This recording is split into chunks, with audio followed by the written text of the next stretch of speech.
Hello, Dr. James Bogash, expert in health and longevity, and today I'm going to talk about plastics, not specifically microplastics today, but certainly BPA, or actually all of the bisphenols. So remember, BPA stands for bisphenol A, and generally people know that they should avoid it because there's all this bisphenol or BPA-free stuff you can buy, and you can be good with your plastics that are BPA-free. Well, I've been saying this for a long time. We've replaced the bisphenol A with things like S and D, and as well as F.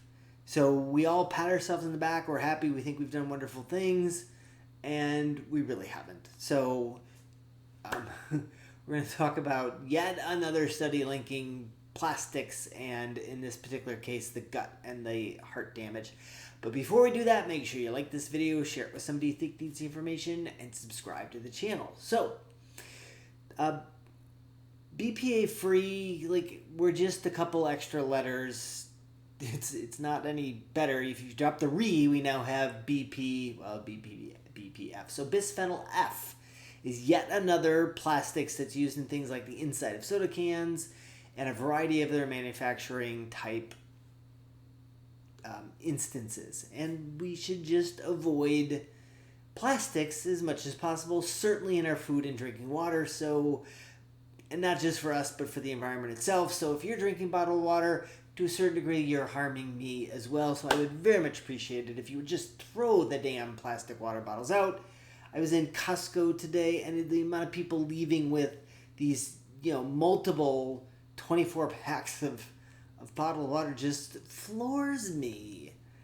So they'd be way better off getting occasionally dehydrated than they would be drinking 8 ounces of BPA or F, whichever it should be. So in this particular study, there were two different arms. The first one, they looked at 285 humans and looked at the urine, and 90.5% of them had BPA in the urine. So it's just about everybody, and there's some degree, like, the older they were, the more likely they were to have BPA in their urine. And so so we know that BPF is very common, and so what they did is they took germ-free mice, and they gave them either 5 micrograms or 50 micrograms a day for about a month, 28 days. They picked the 50 because that's considered the safe upper limit for BPA. And so they're like, well, if it's safe for BPA, which it's not, that certainly should be considered safe for BPF as well. So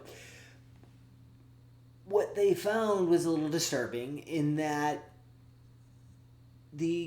certain gut bacteria worked on the BPF to break it down into N-acetylputrescine, and putrescine is a marker of putrefaction, which, just by its name, we really don't want that happening in our body, but it does.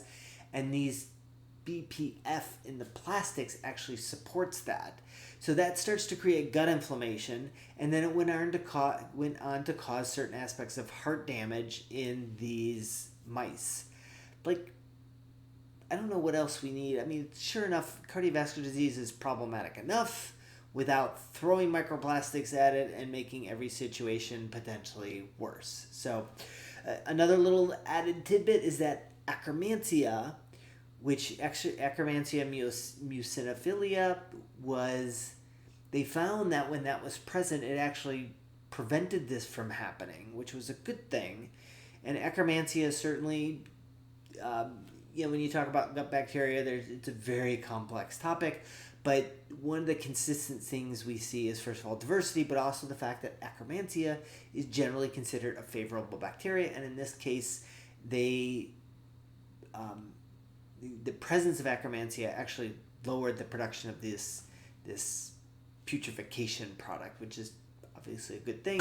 So yet another reasons why how complicated physiology is, and if you've been on antibiotics, they could very well have destroyed that, and maybe you're just more likely to get even more putrefaction products from the plastics that you're taking in.